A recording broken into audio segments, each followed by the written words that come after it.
বন্ধুরা, আজকে আমার পোল্ট্রি ফার্মে নতুন অতিথি এসেছে। এই যে দেখছেন, একদম একদিনের ছোট্ট ছোট্ট বাচ্চা। এদের জন্য আমরা এখানে ফিড আর পানি সুন্দরভাবে সেট করে দিয়েছি, যাতে ওরা সহজেই খেতে পারে। এই বয়সে ঠিক মতো খাওয়ানোর জন্য যত্ন নেওয়াটা সবচেয়ে গুরুত্বপূর্ণ।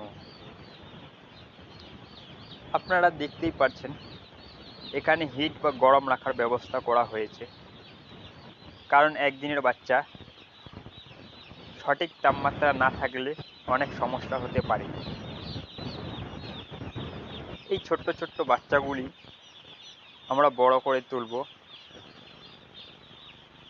আপনাদের ভালোবাসা থাকলে সামনে আরও আপডেট নিয়ে আসব।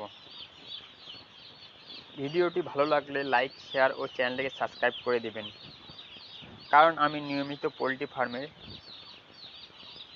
আপডেট আপনাদের সাথে তুলে ধরব।